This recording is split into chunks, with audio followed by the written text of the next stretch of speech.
Hello everyone, welcome to my channel. My name is Confidence.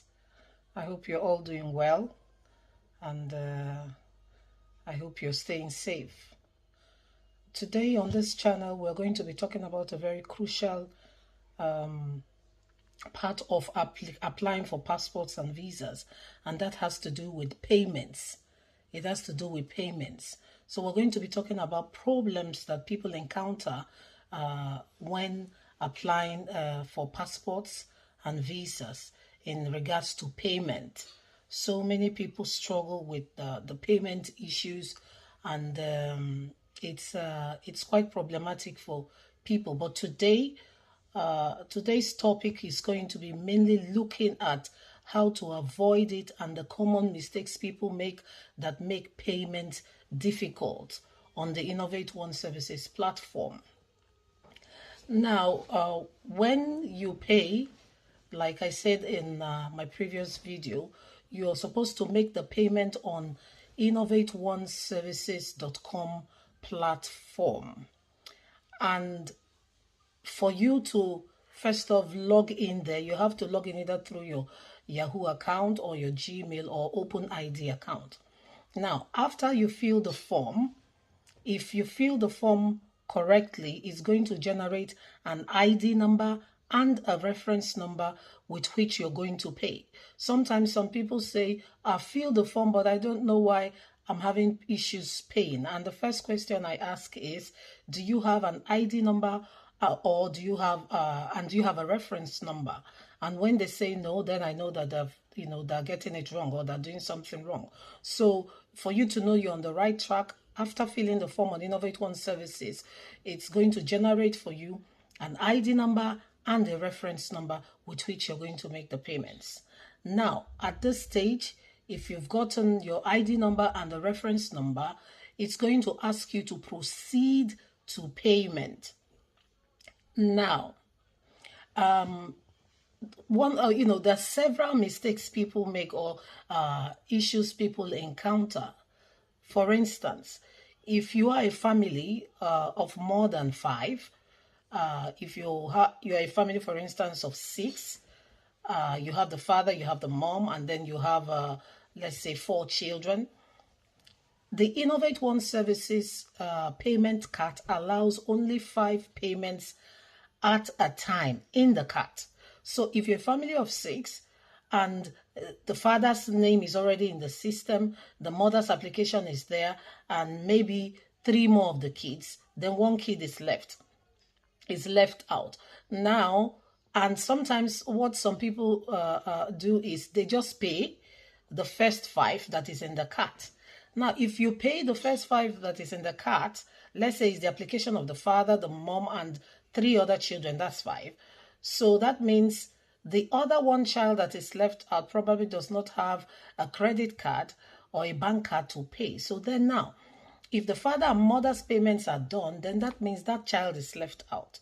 So my advice would be, if you are a family of more than 5, the father can make the payments for himself and the 4 kids, or the mother can do that, the mother and the 4 kids.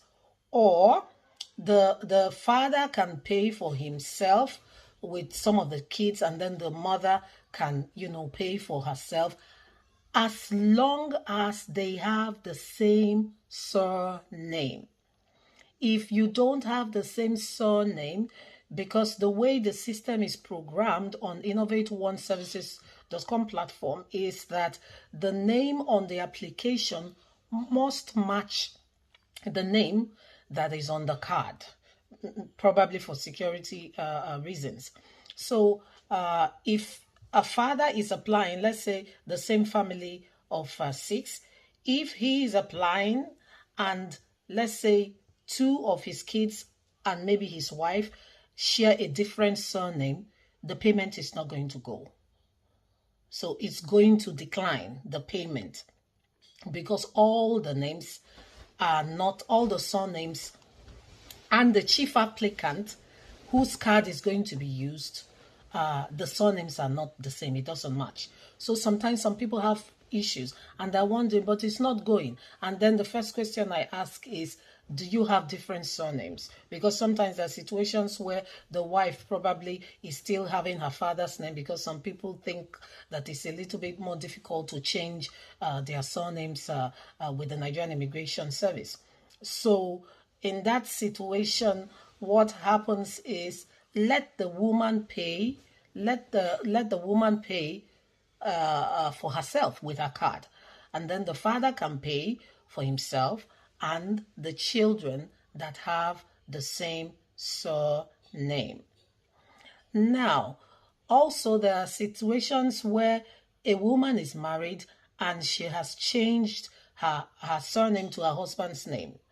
Now, but her card, her Swedish card, let me use this as an example. Her Swedish bank card, she has already changed everything in the Swedish system, and then is bearing her husband's name. While on the form, she fills her father's name. So now, if she's trying to pay on Innovate One services, it will not work. It will not work, because the name on the form must match the name on the card as well. So what I advise people is the name that is on your bank card, you should use that, put it on your form.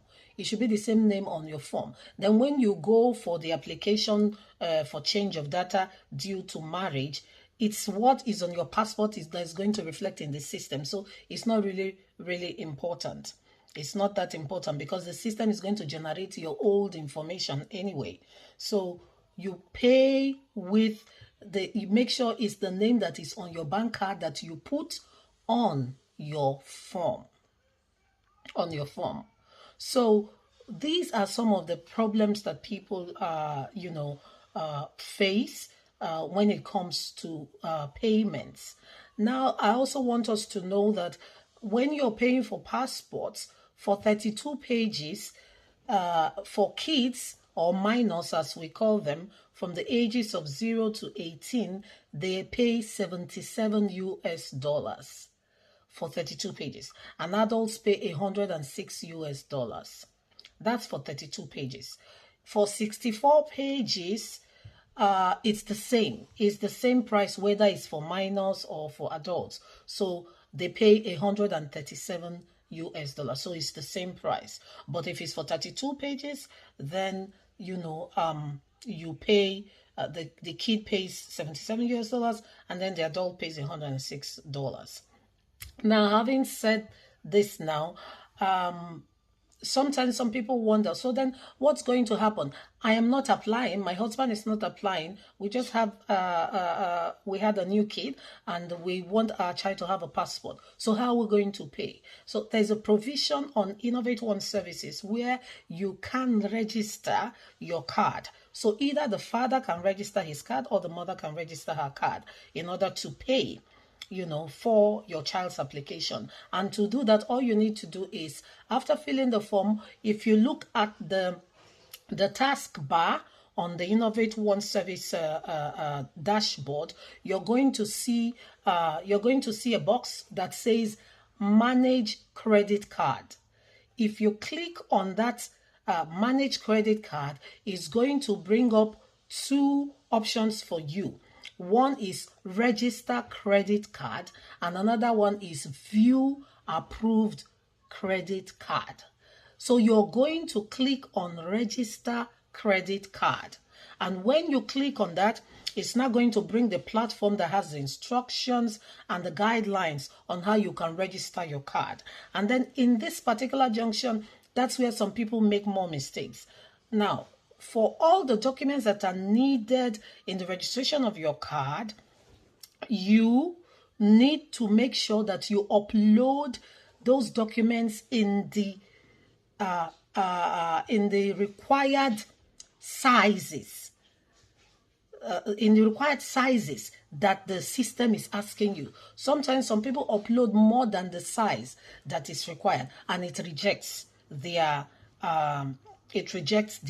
request for registration of card. So make sure you follow.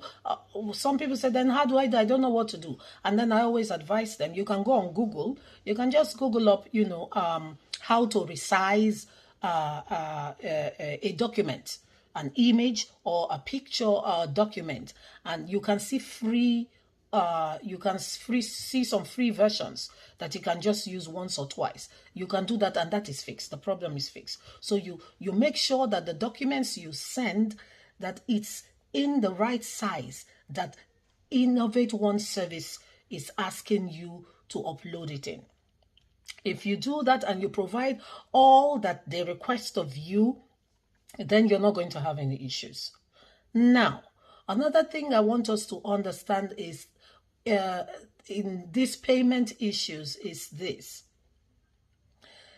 If you have issues with refund, many people have asked this question. If you have issues with refund, because sometimes truly there are cases where people use their cards to pay and the money is withdrawn twice. So it becomes an issue of double payment. In such a case, if you have encountered that, you don't need to panic, you don't need to worry. All you need to do is to still visit Innovate One Services website, and you're going to see at the bottom